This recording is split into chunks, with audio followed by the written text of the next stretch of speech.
Well, I don't even want to talk into my uploading schedule, so we just go disregard that. But today we got three true neighbor horror stories animated, and no, today we aren't watching the one. We aren't watching the goated IMR scary tales. We're watching horror shorts party. Um, I've seen his videos before. He got some pretty cool ass stories too. So I said, fuck it, I'm gonna switch it up today. We're gonna go watch. We're gonna watch bro today. Then we're gonna get into this shit. And, yeah, I'm not gonna say too much. The first place I lived in after moving out of my parents'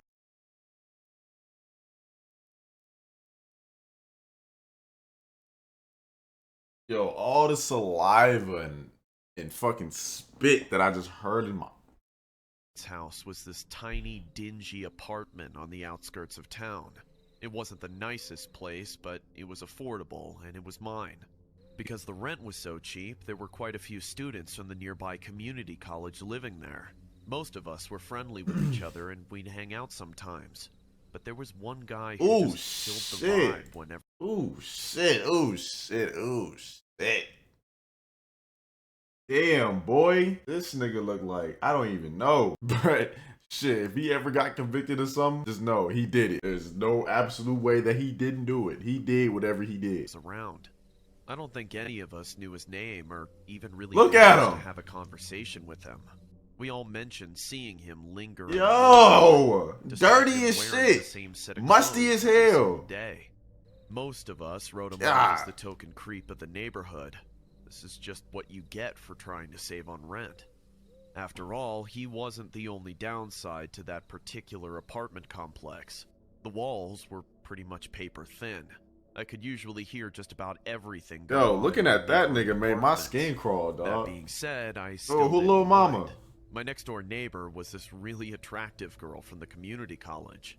Of course, I always hoped that being so close to her meant that we'd eventually run into each other and maybe hit it off, but I didn't actually see much of her. Unfortunately, it was almost like she was trying to avoid being seen, as she would run out of her door and slam it in the middle of the night all the time. But Yo, since you the good? walls were so thin, I could hear most of what she was like without meeting her. She was on her phone a lot, talking really loud to someone on the other side. Every once in a while, she'd have a friend over for the night and I'd lose some sleep. But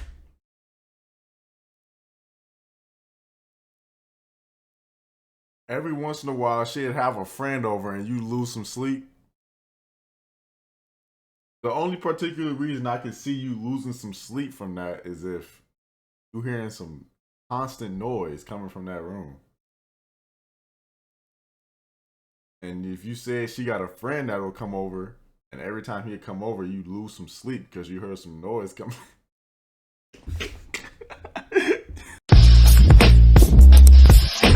otherwise, she seemed like a nice person to me. There was one night, though, where things seemed off. It was a Sunday night, and I'd fallen asleep quite heavily after hanging out with my friends for a few hours. I woke up in the dead of night to the sounds of shouting and screaming coming through the wall from inside her apartment. Get out!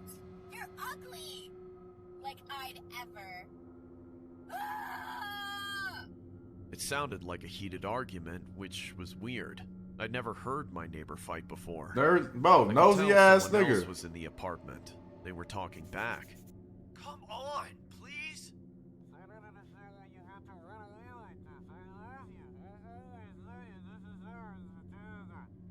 I shrugged it off and rolled over in my bed, thinking he was some lackluster playboy getting burnt and butted out.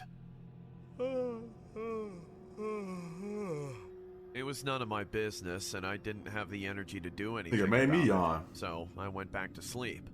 But the next morning, I woke up worried. For some reason, I had a sinking feeling about my neighbor.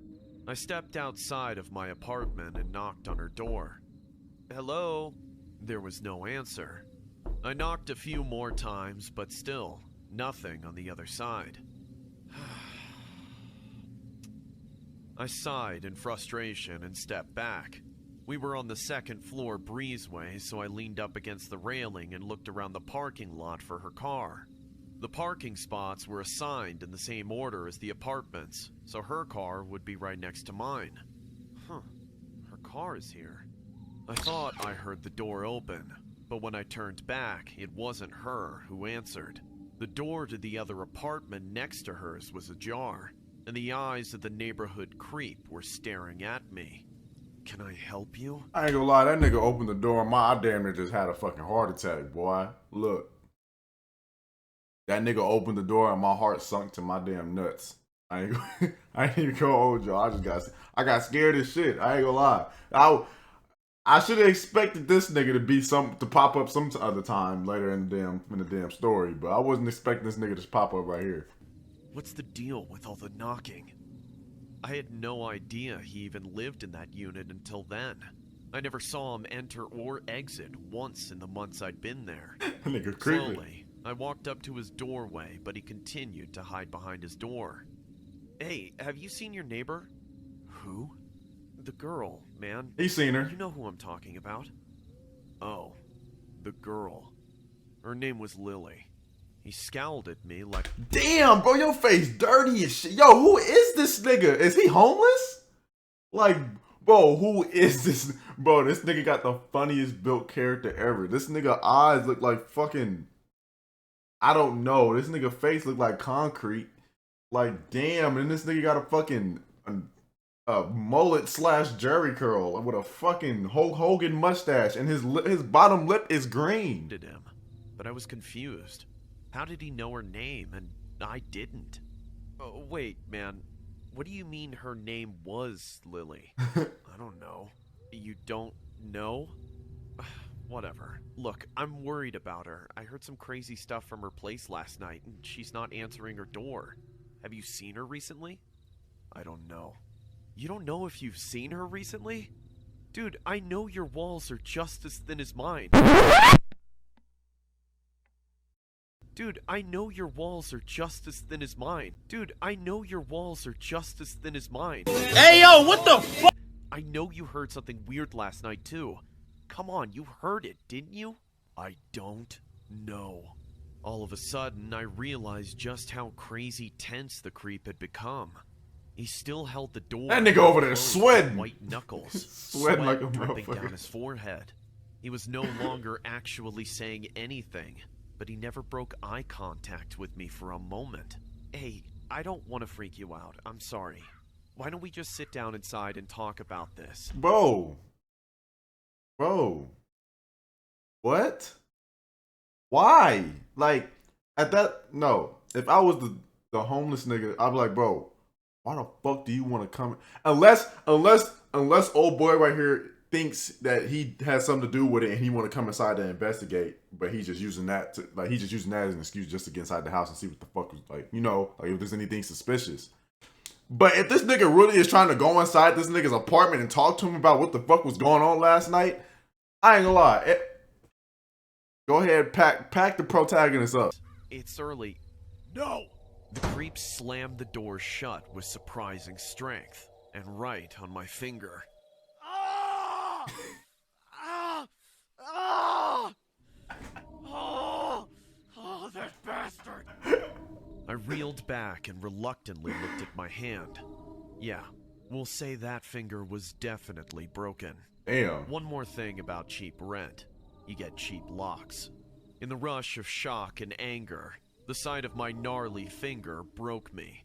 I kicked the creep's door as hard as I could, channeling all the pain into it. I really didn't expect it to happen, but the creep's door flew open with a burst of splinters and a wimpy scream from the creep himself. But that didn't matter when I caught a glimpse through his doorway and into his living room. I saw just where my good neighbor had gone. She was Damn! Bro, why? You gotta be a sick motherfucker, bro. You gotta be a sick motherfucker to do that to somebody's head after they dead. Look what he did to her head. Her eyes just hanging up. Bro, he did her eyes like that on purpose. He did that shit on purpose. He had to did that shit on purpose. up into several pieces, arranged on the floor as part of some ritual involving drawings in her blood, and a lot of her dirty laundry, which I assume he stole. Damn. Dozens of bloody bras were strung around his Damn. neck, along with several clumps of Lily's ginger hair. Some pieces with scalps still attached to it. The sight was unbearable. I'd seen enough for a morning. I didn't want to fight a guy who chops up bodies, or be his neighbor, for that matter. It was a terrible tragedy what happened to that girl, and I feel stupid and guilty to this day, knowing that I might have been able to do something about it, but didn't even try. I didn't stay for long. Right after I got off the phone with the police, I called my landlord and broke my lease. Hell yeah, get the fuck up Believe out of I was there. able to sleep through the murder of my neighbor. I wouldn't have been able to All I sleep. can say is, this is the last time I will ever rent out a cheap room, because you truly get what you pay for. I mean, we just don't know where she is. What about the parking lot area? I think that's where they have recovered the body or whatever they recovered from there. Body? They took out a body there earlier. We don't know if it's the same person or not. Are you okay, sir? I think I need to sit down. Who in that complex do I need to talk to? I don't know. Tell me. I want to know.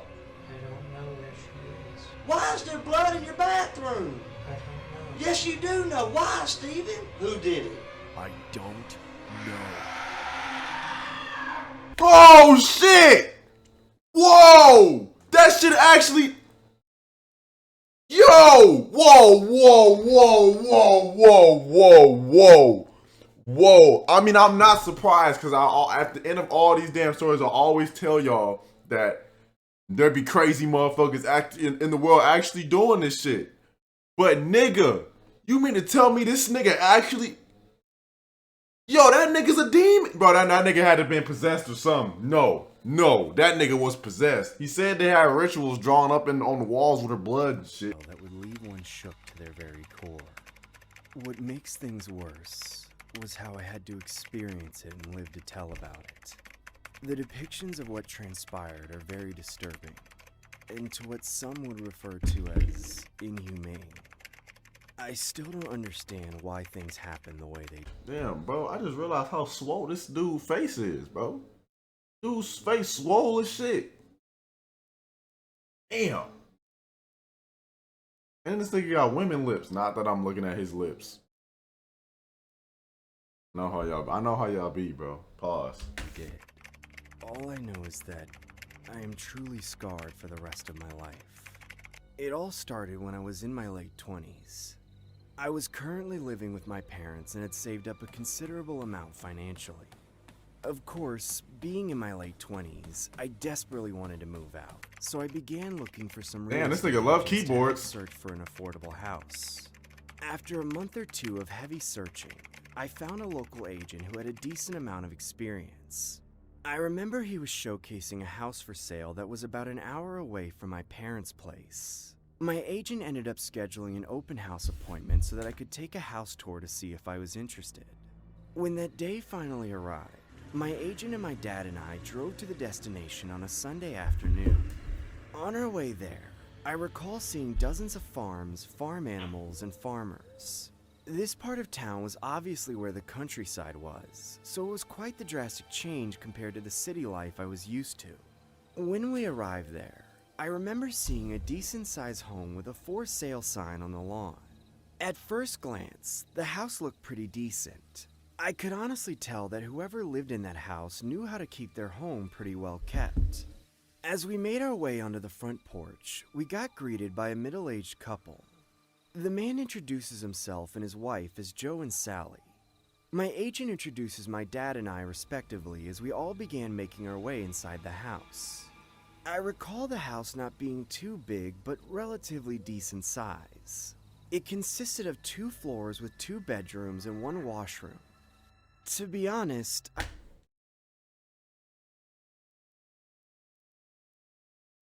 That big ass house. And that shit only got 2 bedrooms in it? No. L house. No, not moving in. I was already sold on the place. The house met all my needs and seemed to be in pretty pristine condition. I expressed my intentions with And did that nigga say, wait, did that nigga say 1 bed? Did he say 1 bathroom? excited the couple got. I assume they were excited to move out. Them and niggas is murderers. The burden of having the They house murderers. on sale.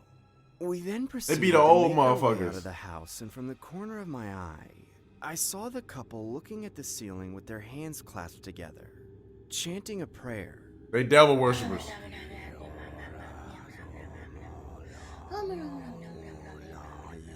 Bro, what the fuck? Hey, she talking about some what? Yo, what is it? What? yo. What the fuck? Yo, what they on, bro? What? Oh, hell no. After that shit, I was like, nope. I'm gone. I found it a bit alarming, but shrugged the notion off, assuming they were just really religious. After a week of consulting with my agent and parents, I concluded with the decision of proceeding with the purchase. Oh, The hell house was no. being sold at a surprisingly low price, which obviously fit within my budget. I ended up signing all the paperwork and put a down payment on the house. During my first day of moving in, my dad and older cousin helped me move some furniture into my new home. I recall seeing my new neighbor standing outside his front porch.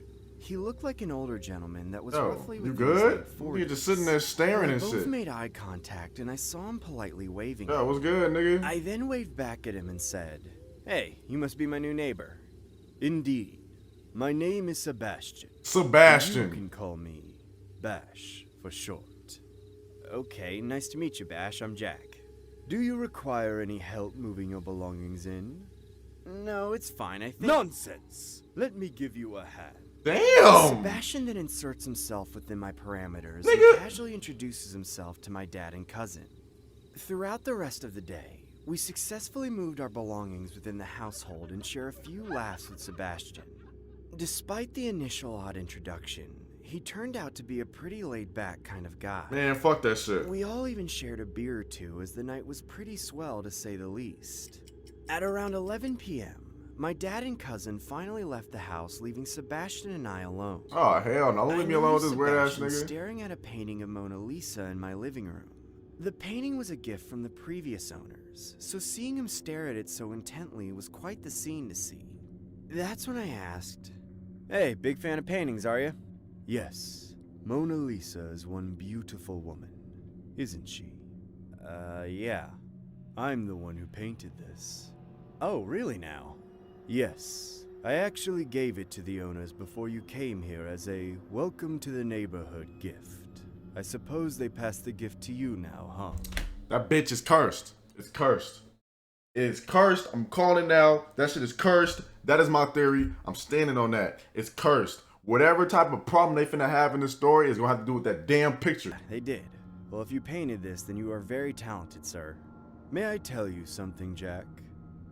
Sure, man. I used to live in this house for decades, long before the previous owners did.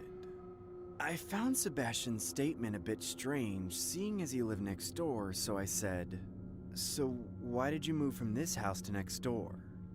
"Well, my daughter ran away from home not too long ago. However, I've always wanted a bigger living space. I figured if I stayed in the area, she might come back home one day. That's why I moved next door. It also has 2 extra rooms. Man, what in the this cap? house. So yeah."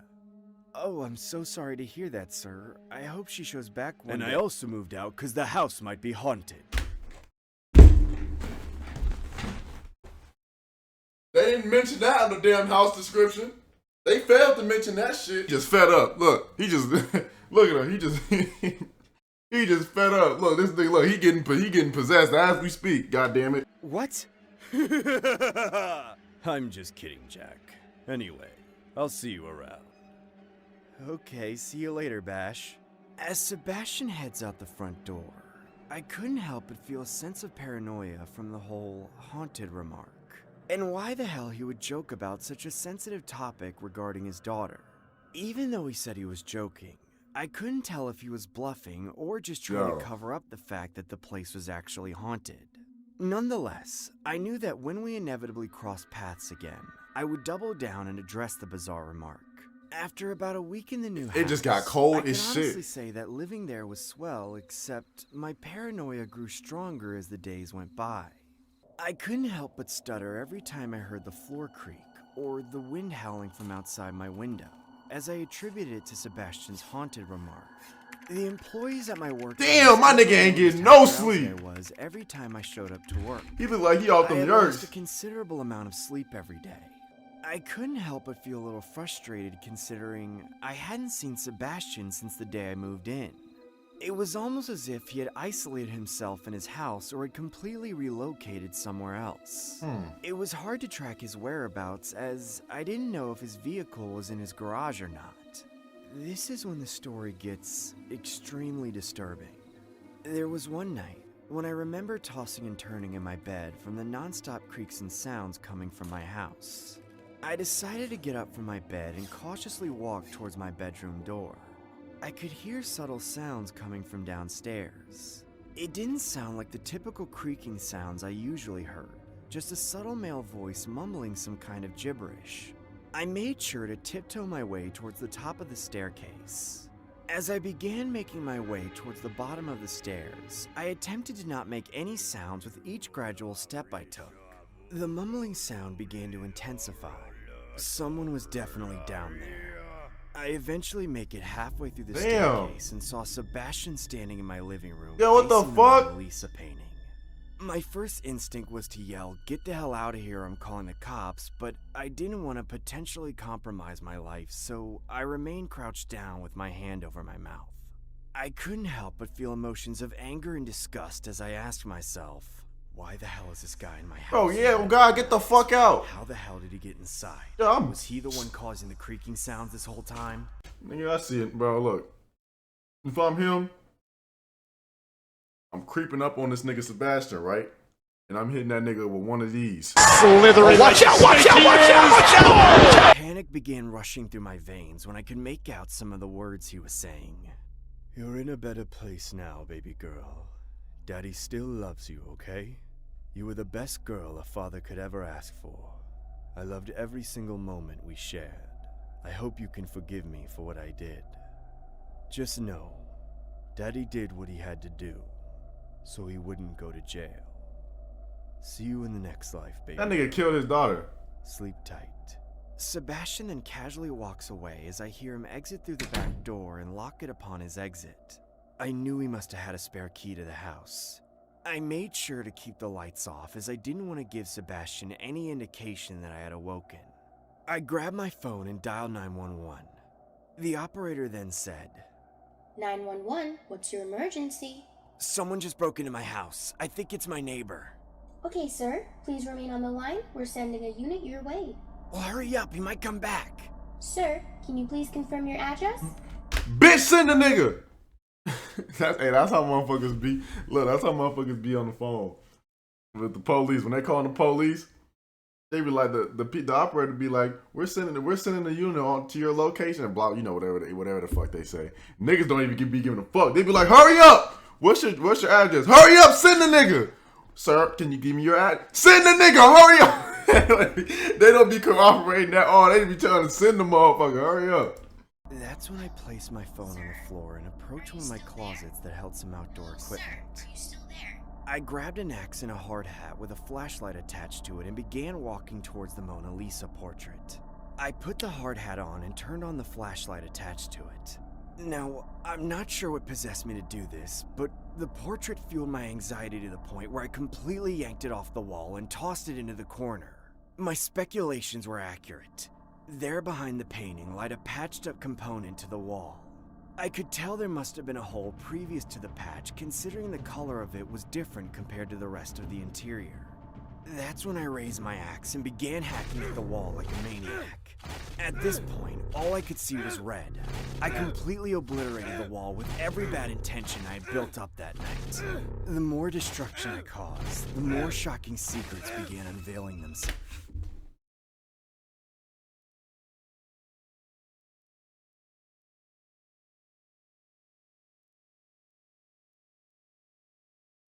That nigga's daughter, bro? There's no way in hell that's that nigga's daughter. Bro, look at that shit. That shit didn't even, whatever the fuck that is, it didn't look human before it died, bro. You can't sit here and tell me that looked like a damn human. There's no way in hell. There behind the wall, like the rotting corpse of a young girl. I couldn't believe what I was seeing. I was living with a dead corpse in my wall Hey, bro, the whole get that- time. Sirens shit off from the screen. police cars Hell began no. roaming the streets. Blue and red headlights flashed through my window and into my house. I rushed to my front door and began waving my arms profusely. After disclosing the details of the newly discovered corpse and the appearance of my neighbor in my house, the police began knocking repeatedly at his door as they couldn't barge in without a search warrant. About several minutes later, a loud bang could be heard within his house. It was later found out that Sebastian had pulled the gun on himself and completely blew his brains out. Damn! The corpse that was discovered in my house was indeed his daughter. Before I or any of the previous tenants had moved in, Sebastian had claimed that his daughter was a runaway. But the truth was, Sebastian had abused his daughter for years and eventually killed her. He hid her deceased body in the wall and patched it up before finally putting the house up for sale. Sebastian would use a famous portrait of Mona Lisa as a cover-up gift for new tenants. Some speculate that he moved next door because he wanted to further abuse the spirit of his daughter. I believe it was because the spirit of his daughter tormented him every night. The same way. Oh, what the fuck, bitch? Hey, yo, I'm about to get the nigga. Bro, hey, don't be fucking doing that shit. Yo, that shit just. Oh, hell no. No, that's the end of this reaction, bro. I ain't gonna lie. Hell no, that's the end of this reaction, bro. Fuck that shit, bro. Yo, y'all like the video. Bro, that shit just cut.